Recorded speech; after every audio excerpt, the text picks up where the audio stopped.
Bonjour à tous et bienvenue sur le podcast Cubic. Ce podcast donne la parole à ceux qui inspirent l'officine et la transforment au quotidien. Je suis Damien Cour, fondateur et dirigeant de Cubic. Et notre métier, c'est d'imaginer et de réaliser des officines qui répondent aux enjeux d'aujourd'hui et de demain. Quand on parle transformation, quand on parle transition, quand on parle avenir de l'officine, l'aspect juridique arrive très rapidement. C'est pourquoi aujourd'hui j'ai la chance de recevoir Aude Dauphin, qui va nous parler transfert, transition, transmission et avenir de l'officine. Bienvenue Aude. Bonjour, merci beaucoup de m'accueillir. C'est avec grand plaisir. Aude, on se connaît un petit peu. On a l'occasion de travailler ensemble sur pas mal de projets et notamment des projets de transfert, des projets d'accompagnement dans la durée de nos clients. On a pas mal de clients communs et c'est vrai que nos chemins se croisent un peu au fil de la vie des officines. Tout à fait.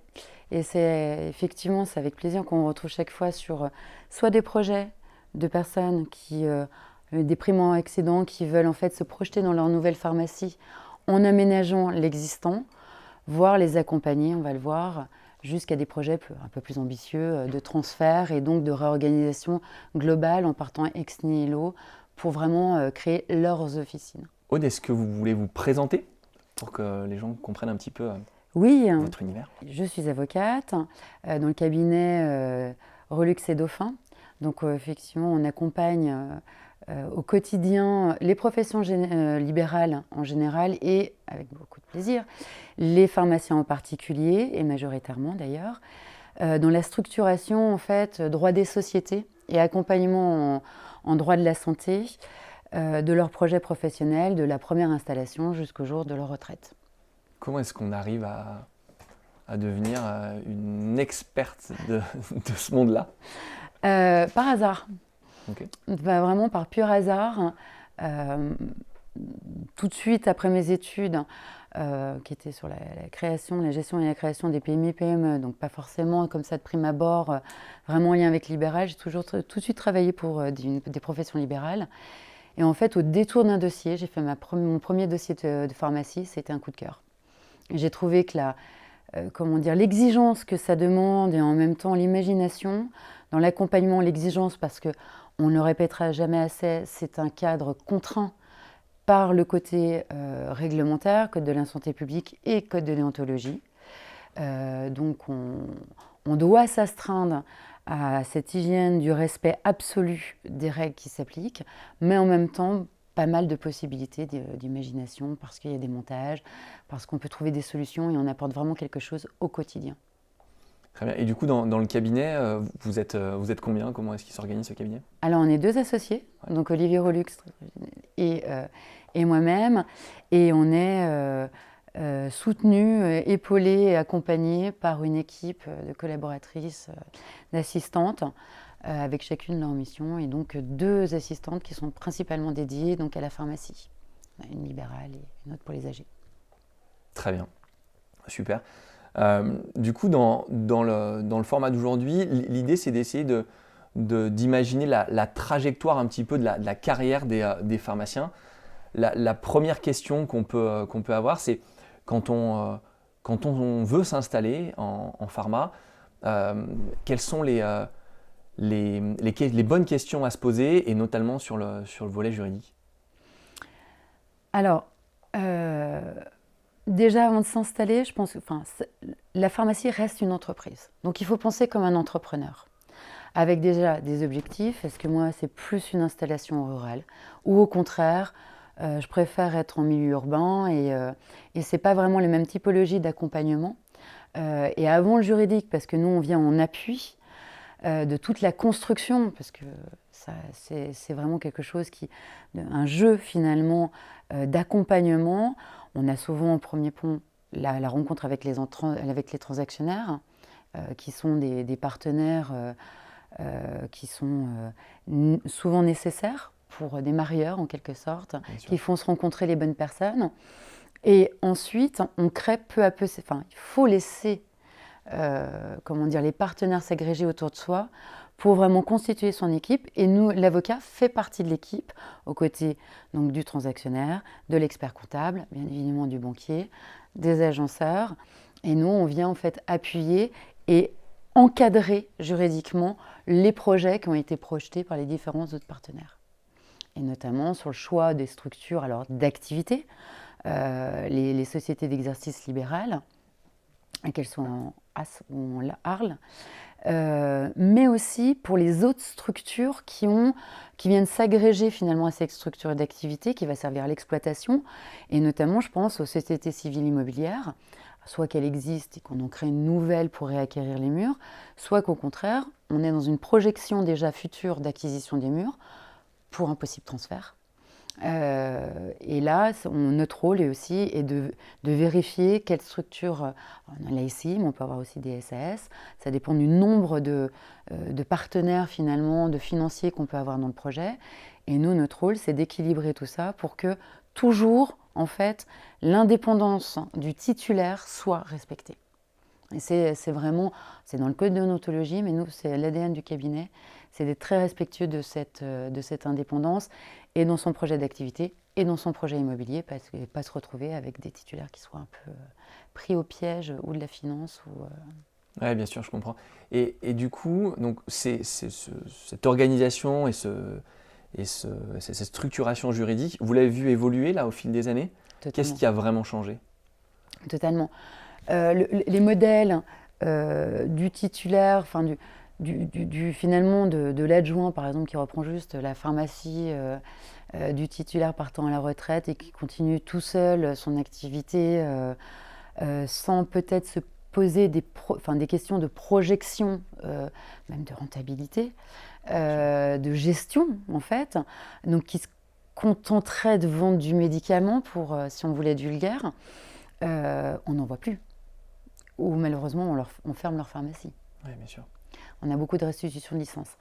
En revanche, on s'aperçoit, on a des profils qui sont très intéressants, qui font évoluer en fait la vision aussi de la pharmacie et du pharmacien, qui sont notamment, on en voit de plus en plus, des jeunes gens hyper intéressants qui ont un double cursus, pharmacie, école de commerce. École de commerce, oui. Et là, on a vraiment une autre vision. Je ne dis pas qu'elle est mieux ou moins bien, c'est une autre vision, beaucoup plus entrepreneuriale, qui s'orientera peut-être plus vers une structuration, un accompagnement là, avec des investisseurs, peut-être cette vision fine aussi, plus financière. Et puis on a des profils qui sont aussi très performants, de gens qui veulent réinvestir un territoire, qui choisissent le rural et qui vont faire... une entreprise, mais plus PME en quelque sorte, et qui est aussi très enrichissante. Donc on a ces deux profils, vraiment l'entrepreneur brut, et puis quelqu'un qui se recentre aussi vers son métier de pharmacien, plus vers la pharmacopée. C'est les deux axes qu'on fait, on peut constater dans notre typologie de patients. Si on les prend un peu séparément, du coup, là il y a un sujet qui est un sujet d'actualité, hein, c'est justement la redensification en zone rurale, et notamment avec la création d'annexes. Comment ça se passe concrètement? Quelles sont les règles à respecter, les contraintes? Est-ce que vous pouvez nous en parler un petit peu? Bien sûr. C'est vrai que le constat qu'on doit faire, et il n'y a pas de jugement de valeur dessus, mais moi, ça m'attriste toujours un peu, on a beaucoup maintenant de fermetures sèches d'officines. Nous, on accompagne pas mal de clients justement dans ce qu'on appelle une restitution de licence. Et donc la pharmacie, souvent en milieu rural ou en zone urbaine surdense, est contrainte de fermer et la population se retrouve sans personne en fait pour délivrer les médicaments.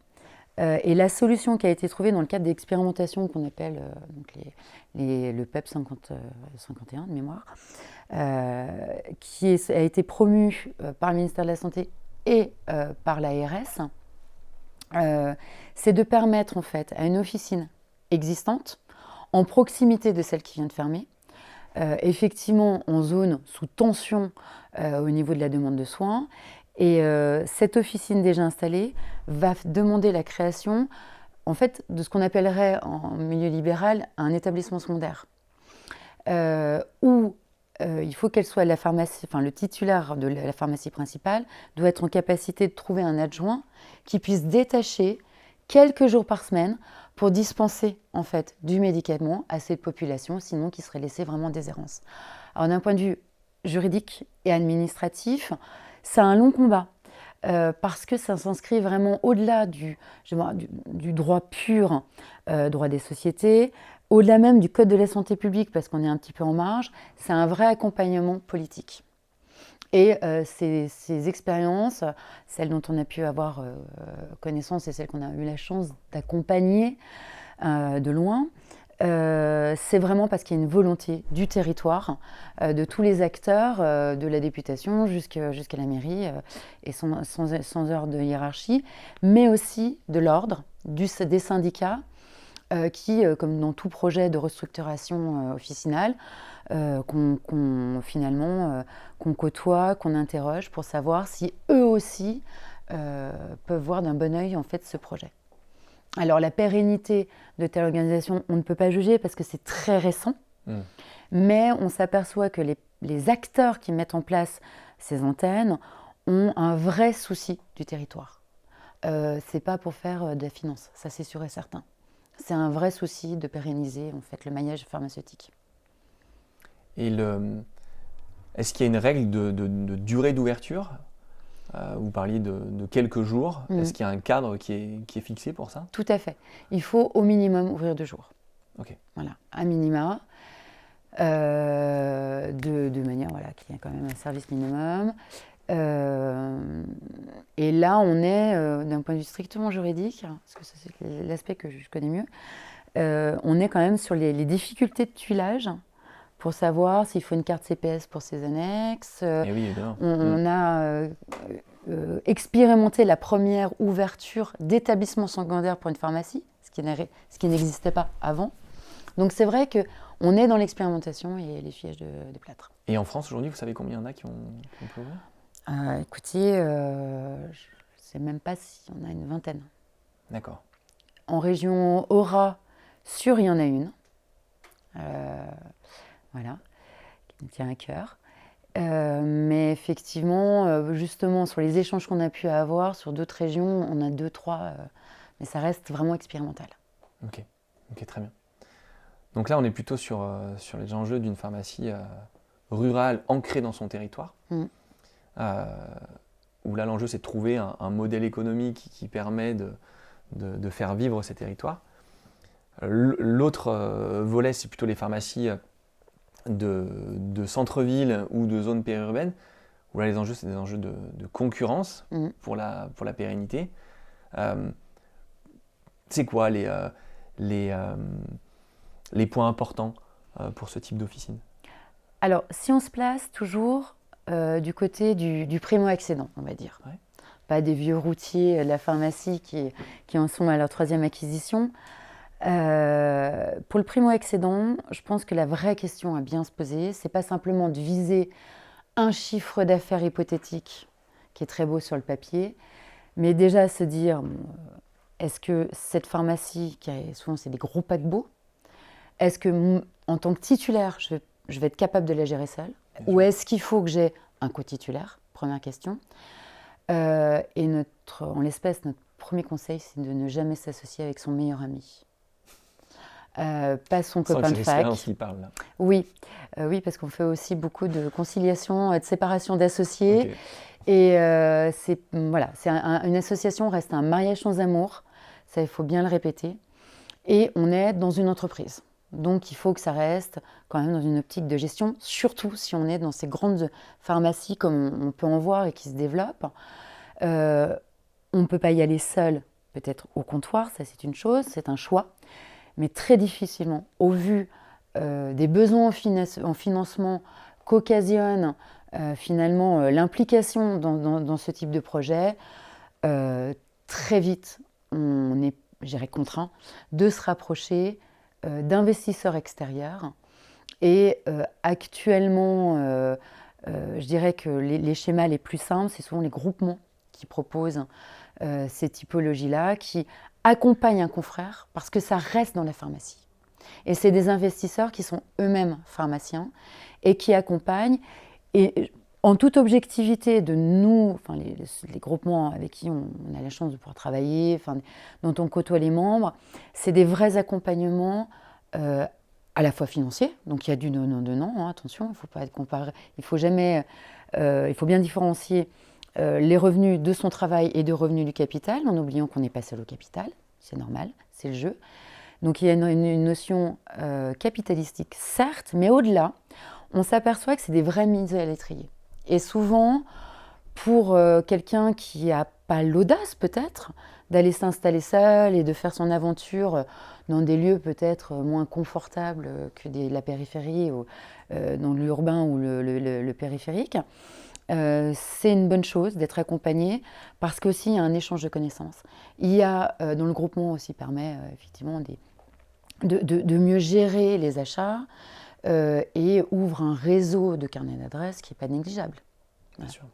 Et ça peut rester un système très sain, sans forcément les déviances qui ont fait la une de la presse spécialisée suite à la décision de la Cour d'appel. Ouais, on voit très bien de quoi on parlerait, sans problème.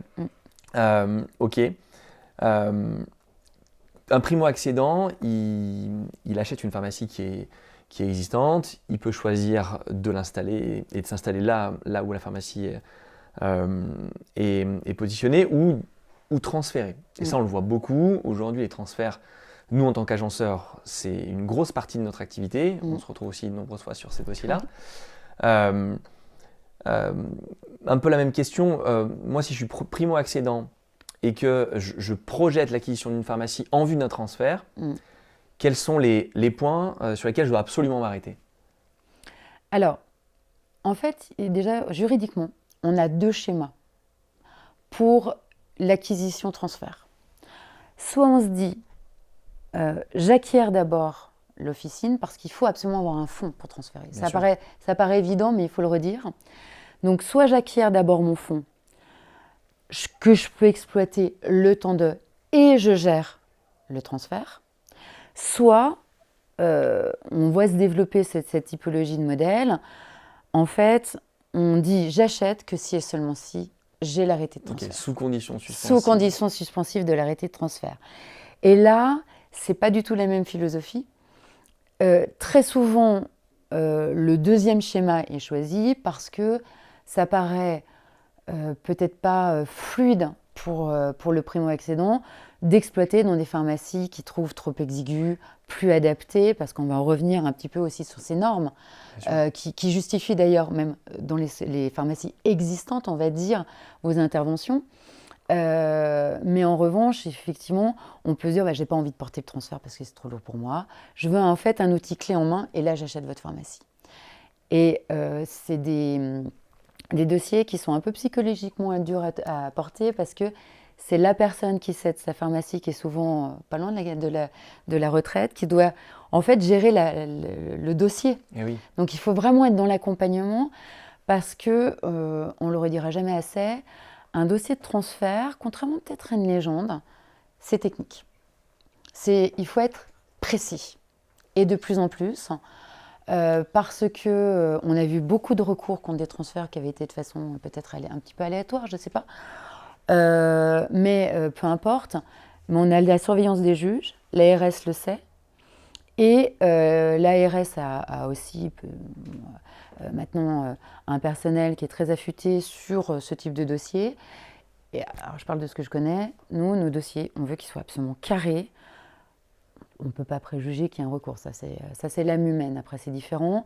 Mais au moins on sait que, ne serait-ce que par courtoisie par rapport aux agents de l'ARS, il faut que ce soit carré. Il y a des normes, on a des pièces qui sont impératives, et je ne commence pas un dossier tant qu'on n'a pas ces pièces, de la même façon que l'installation, on a une temporalité qu'on doit respecter, que ça plaise ou pas, 4 mois d'instruction par l'ARS, 2 mois après de possibles recours, et 1 mois pour l'installation effective. Et il vaut mieux partir du principe qu'un projet de transfert, c'est 7 mois, plutôt que se dire « oh, allez, on verra bien », et où on peut avoir des mauvaises surprises. Et à ce délai-là, il faut rajouter une partie qu'on connaît bien, nous, c'est le permis de construire l'AT. ou la déclaration d'aménagement de RP. L'AT, et là, oui, c'est autour de 4 mois, enfin l'AT c'est 4 mois. C'est 4 mois. Donc 4 plus 7, 11 mois minimum à partir du moment où on enclenche le projet de transfert. Tout à fait.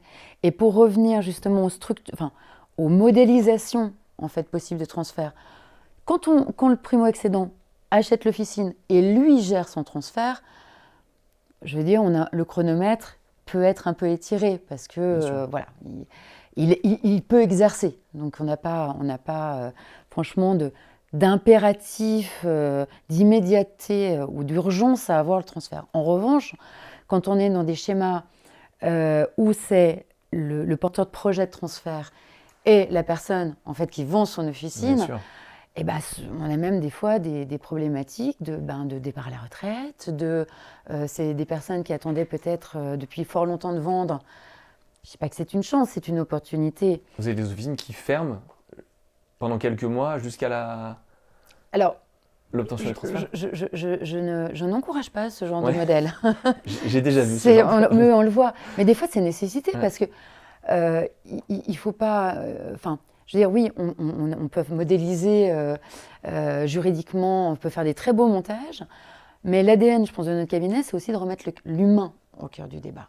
Et quand vous avez un titulaire qui est totalement épuisé, qui n'en peut plus, qui travaille seul, qui lui se projette dans sa retraite, et à qui on va dire « Ah ben attendez, parce que là, il va falloir attendre encore un an », on est nous confrontés aussi à des personnes qui n'en peuvent plus, en fait.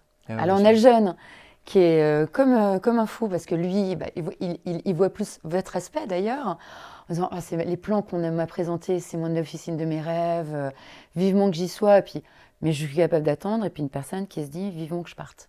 Donc, c'est en fait aussi toute cette temporalité qu'il faut gérer, aussi par rapport aux personnalités. Et on comprend qu'il y a des gens qui soient contraints de fermer temporairement, et pas administrativement, mais qui baissent le rideau le temps d'eux parce qu'ils n'en peuvent plus. Donc 11 mois, c'est le délai légal minimum pour pouvoir transférer. Dans le cadre d'une acquisition classique, sans projet de transfert, c'est quoi le délai moyen ? Pour un transfert pour acheter son officine. Ah, pour acheter son officine. Pardon. Alors, pour être raisonnable, moi je dirais bien 6 mois. Il faut 6 mois, ouais. Ok. Il faut 6 mois en étant raisonnable. Parce que l'acquisition d'une officine, en fait, se fait en 3 temps, classiquement. Le premier temps, le plus important, je dirais pour nous, l'acte fondateur, c'est le protocole. La promesse d'achat, pour briller en société, on peut dire une promesse synalagmatique, croisée. Donc, cette première étape, c'est la rédaction d'un acte global où, en fait, les avocats vont rédiger l'intégralité des accords, dans toute leur complétude. Donc, c'est un acte très important parce qu'il ne faut pas passer à côté d'une information essentielle. Alors, que ce soit un achat de fonds, je n'achète que l'actif, ou un achat de parts, et là, on achète actif et passif de la structure. Donc, première étape, protocole. Ensuite, le chronomètre est lancé pour l'obtention des prêts. Et là encore, par délicatesse pour nos partenaires financiers, il faut le temps de l'étude. C'est des dossiers qui sont lourds, qui sont complexes. Il faut bien s'adresser aux agences spécialisées. Et, il y en a des très réputés. Et de plus en plus, il y a des services dédiés, pas seulement à la pharmacie, au libéral en général, mais qui connaissent bien la pharmacie. On va dire qu'il faut à minima 2 mois pour vraiment qu'on ait un accord déjà de prêt. On a d'autres conditions suspensives qui sont incluses dans le protocole, qui sont plus anecdotiques, et qui dépendent de chaque dossier. Puis ensuite, une fois qu'on a levé les conditions en fait, qui faisaient que ce n'était qu'une promesse et pas une vente, à ce moment-là, on a ce qu'on appelle l'acte 2, sous conditions réglementaires, où on va pouvoir présenter notre dossier à l'ordre en disant « Messieurs les conseillers, voilà le dossier, on a levé tout ce qui était contractuel, donc attaché au dossier en particulier, et on vous demande l'autorisation d'inscrire le nouveau titulaire, alors lui et sa société d'acquisition, radier l'ancien, et à partir du moment où on a les certificats d'inscription, de radiation, on passe à la 3e étape, mais on doit respecter un délai d'1 mois entre la commission de l'ordre et cet acte définitif, qui est là où on paye l'opération et où le nouveau titulaire peut avoir les clés de son officine. Ok. Super, donc c'est 6 mois, grosso modo. Oui, à minima, oui. Et dans le cadre d'un transfert sous conditions suspensives, dans le cadre d'une acquisition sous conditions suspensives de transfert, on a les fameux 11 mois, plus 6 mois. Non, on peut très bien protocoliser avant le dépôt, enfin avant le début des opérations, je dirais, liées au transfert. On peut très bien dire, aujourd'hui on se met d'accord sur j'acquiers votre officine sous condition du transfert. Donc, une fois que le protocole est signé, à ce moment-là, on lance toutes les opérations. Ouais, okay. Mais effectivement, nous, c'est dans la date des faits, on prévoit ce délai de manière à ce qu'on ne soit pas contraint par le temps. Ok. Et on va prévoir effectivement une levée des conditions, une réitération, donc une signature définitive dans l'année qui suit et pas dans les 6 mois. Ça marche. Donc là, on est dans le cadre de transfert. Et une fois que c'est signé, ensuite, on a 2 mois de recours, 1 mois pour s'installer et ensuite on peut ouvrir. Oui. Ok. Alors, on a aussi le cas où on a tellement anticipé le transfert que nos partenaires, on va dire agenceurs et voire constructeurs, n'ont pas eu le temps de faire sortir le bâtiment de terre, l'aménager et que l'officine n'est pas exploitable en l'état. Et il faut savoir qu'à partir de la publication de l'arrêté autorisant le transfert, un pharmacien a 2 ans pour effectivement transférer. Okay. Donc nous, on a une obsession, c'est le rétroplanning. Oui. On recadre toujours les opérations de manière à ce que les différents intervenants dans les projets de transfert puissent bien trouver leur place et aient le temps d'accomplir leur mission. Ok. Oui, parce qu'en effet, on ne peut pas commencer à construire ou à aménager tant que le délai de recours n'est pas passé. Alors, on peut construire le bâtiment. Mais dans ces cas-là, c'est un plateau nu et qui peut devenir autre chose qu'une pharmacie si on n'a pas le transfert. À risque malgré tout. C'est avec un risque, ça nous est arrivé.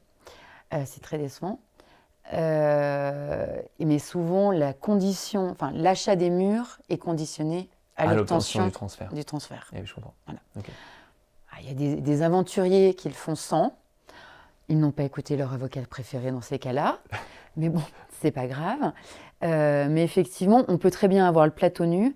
En revanche, pour les aménagements, moi, je conseille de toute façon d'attendre pour les travaux la purge des recours. Les banques, maintenant, peut-être, pour mille et une raisons, et par prudence, c'est parce que c'est la loi, de toute façon, ne libèrent pas les fonds avant la purge des recours. C'est très rare, très rare.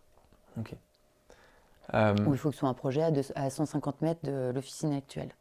Oui, ok. Zéro risque, seul au village et on traverse la route. Exactement. Ok. Encore attention à la route. Il ne faut pas que ce soit une nationale. Ouais, un passage piéton bien identifié. Exactement. Justement, quand moi, si je suis pharmacien et que j'ai pour idée de transférer l'officine, c'est quoi les quelques points que je dois absolument, les cases sur lesquelles je dois absolument cocher pour avoir le droit de transférer cette officine? Est-ce que j'ai le droit de traverser toute une commune, d'aller m'implanter de l'autre côté de ma commune, de passer devant 4 pharmacies à ce moment-là? J'imagine qu'il doit y avoir un certain nombre de règles à respecter. Tout à fait. Alors, sur le montage du dossier, effectivement, les points de vigilance, c'est que, un transfert ne doit pas priver un quartier ou une commune de son accès aux soins. Donc, on va regarder si la population n'est pas finalement laissée sans soins ensuite du transfert. Il faut que la nouvelle officine reste accessible à la population. Donc, même si on transfère de l'autre côté de la commune, je mets de côté les 4 pharmacies que vous avez citées au passage, il faut que ce soit en fait par une voie routière exploitable. On regarde dans nos cartographies, on regarde les modes de transport, on regarde s'il y a des trottoirs, on regarde si c'est la fameuse petite grand-mère avec son déambulateur qui revient assez régulièrement dans nos dossiers. Donc il faut qu'en fait les personnes soit en voiture, ça arrive beaucoup dans les milieux ruraux, de toute façon tout le monde se déplace en voiture et il n'y a pas de bus, il n'y a rien. Il faut qu'on puisse continuer à avoir accès à cette pharmacie de façon aisée. Et puis effectivement, il ne faut pas qu'il y ait de compromission. C'est-à-dire qu'il ne faut pas transférer pour aller embêter son voisin ou pour le narguer. C'est une question de confraternité, mais bon, il faut rappeler cette règle. Et je cite donc, je reprends votre cas de pharmacie, je le replace sur ma route. On va dire que la petite dame avec son déambulateur pouvait accéder à la future pharmacie, même de l'autre côté de la ville, et qu'il y a des beaux trottoirs, qu'il y a un bus, mais il y a 4 pharmacies au milieu. Alors, non seulement ça peut déstabiliser en fait l'équilibre du maillage pharmaceutique parce qu'on va tous se regrouper au même endroit, donc on paupérise un endroit et on va en surenrichir un autre. Et ça, du coup, ça passe pas. Et puis le risque surtout, c'est que les 4 pharmacies vous fassent un beau recours devant, fassent pas un recours d'ailleurs contre le pharmacien, c'est un recours contre l'ARS, contre l'arrêté d'ARS. Okay. Donc, ce n'est pas très judicieux et c'est vrai quand on monte nos dossiers de transfert, eh bien, on est très vigilant à cette cartographie, de regarder ce qui est autour et comment on peut déplacer sans que tout de suite... Alors, on peut déplacer d'un point de vue, d'un point à l'autre de la ville, notamment, je prends des exemples qui sont assez récurrents. Beaucoup d'officines ont été créées dans les centres-bourgs. Excusez-moi, je suis pas c'est pas un attachement plus profond pour la ruralité qu'autre chose, mais c'est vrai que ces projets se font souvent là. Donc dans des centres-bourgs historiques, avec des bâtiments qui ne répondent plus en fait aux normes d'accessibilité, voire même qui présentent des problématiques de vétusté avancée, voire de péril. On en a eu une. Dans lesquelles on est contraint, le titulaire ne peut pas faire de nouvelles missions, on ne peut pas l'aménager, même en étant très inventif, comme peut l'être votre société, c'est impossible en fait d'aller vers du mieux. On est contraint aussi des fois par des baux particuliers, par une impossibilité de s'agrandir sur les commerces alentours. Donc ça devient une nécessité de sortir de ce centre-bourg pour aller vers des zones qui sont plus larges, avec des vrais parkings. Avec des locaux plus grands. Avec des locaux plus grands. Adaptés. Missions, ouais. Exactement. Parce que ça, c'est très important, les nouvelles missions. Et on revenait sur le profil du nouveau pharmacien, entre guillemets. Moi, c'est ce que j'apprécie dans cette nouvelle génération. On constate une réappropriation peut-être de leur métier, un recentrage sur vraiment ce qui fait le différentiel de leurs études, et notamment les nouvelles missions. Dont ils sont saisis avec, j'ai l'impression, un certain enthousiasme. Oui, bien sûr. Je reviens sur un tout petit point. On parlait de nos fameuses 4 pharmacies. Imaginons qu'on ne soit que 2 pharmacies dans ce village et qu'on veuille se regrouper. C'est des cas de figure qu'on voit aussi, nous, beaucoup en tant qu'agenceurs. Sur l'aspect juridique, organisationnel d'un regroupement, comment ça se passe ? Alors, sur le regroupement, donc en fait, juridiquement, ça consiste à fusionner souvent 2 sociétés qui existent côte à côte et les rassembler en une seule, ou en fermer une, faire disparaître une au profit, mais la fusion revient à ça. Donc en fait, de 2 licences, on va en faire qu'une aussi.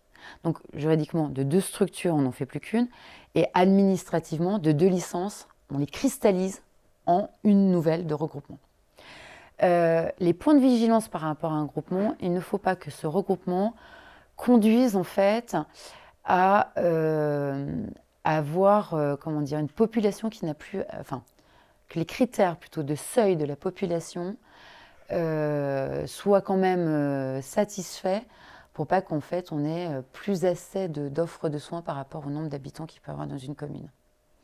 Okay. Et dans ces cas-là, l'ARS préférera un transfert d'une autre officine plutôt que regrouper 2 pour qu'il y ait la méga officine au milieu du village. Les regroupements, ils sont conditionnés par souvent une petite pharmacie qui vit bien, qui s'en sort, mais qui a envie de se rapprocher d'un confrère dans un maillage où il y a de toute façon suffisamment quand même d'offres de soins pour des questions qui sont souvent structurelles, sachant que ce soit le regroupement transfert, ça ne peut pas se faire sans l'aide de l'expert comptable et de son prévisionnel. Parce qu'on peut vous faire les plus beaux paquebots du monde, il faut qu'ils soient rentables. Bien sûr. C'est pas parce qu'on déplace ou regroupe qu'un regroupement, on ne double pas le chiffre d'affaires, c'est pas mathématique. Un transfert, c'est pas parce que la pharmacie est plus jolie que les gens iront plus, surtout si elle s'est éloignée. Mais le regroupement, c'est souvent une façon aussi d'assainir un maillage pharmaceutique qui est trop dense, qui est confus en fait même pour la population. Et donc, on a des belles créations sans que ça fasse mourir tout le monde autour. Alors, la question qu'on me pose souvent, c'est oui, mais si on regroupe nos 2 officines, un jour ou l'autre, j'ai un confrère qui pourra venir s'installer dans ma commune parce que le nombre d'habitants est là. Est-ce qu'il y a une réponse à ça? Oui, parce qu'en fait, comme on fusionne 2, mais elles restent 2 en fait. On ne fait pas disparaître la licence absorbée. D'accord. C'est pour ça que je parle qu'on les cristallise. C'est un peu comme si on les mettait toutes les 2 sous verre sous une même cloche en fait. Et donc il y a un délai pendant lequel aucune autre pharmacie en fait ne peut prendre la licence qu'on pourrait penser laisser vacante. Contrairement à un transfert où on peut laisser en déshérence une licence pour en créer une autre, par exemple. Là, sur du regroupement, on garde finalement comme s'il y avait toujours les deux licences. Donc l'installation n'est pas possible, je ne dis pas de bêtises, pendant 10 ans. Pendant 10 ans? Oui. Ok. Voire 12. Ouais. Donc on a le temps de revenir. Ça laisse un peu de temps. On a le temps de faire fructifier. En effet. Super. Dans les points de vigilance sur les locaux, et notamment dans le cadre d'une rénovation, quels sont les points réglementaires sur lesquels il faut qu'on fasse attention? Même ne serait-ce que nous, le titulaire en tant qu'exploitant et nous en tant qu'agenceur. Alors je dirais que les points les plus importants, la base, c'est l'accessibilité. Voilà. Ce qui pose d'ailleurs, ce qui rend nécessaire certains transferts, parce qu'on n'a plus en fait cette norme ERP qui est d'accessibilité qui est respectée. Donc ça, c'est la base, l'accessibilité. La fluidité, donc du coup, de circulation au sein de l'officine, qui doit être facilitée d'ailleurs pour tout handicap.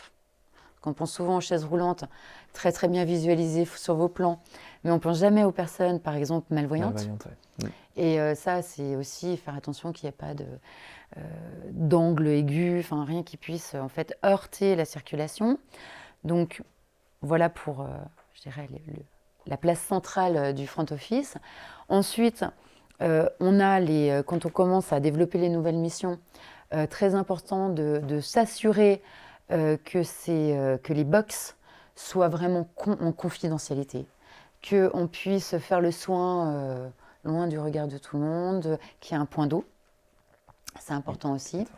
Et puis que le front office soit bien séparé du back office, donc pour tout ce qui est préparation, pour que certains médicaments soient bien à l'abri. Alors je parle des stupéfiants, évidemment, avec tout ce qui est armoire, les frigidaires et autres. Et puis les sas de livraison, qui sont très importants. Bien s'assurer, effectivement, que ce ne soit pas les déballages dans la journée, pendant qu'on a toujours notre petite grand-mère avec son déambulateur qui est arrivée juste à ce moment-là et qui se prend une caisse. Parce que là, on a des problèmes de responsabilité. Voilà.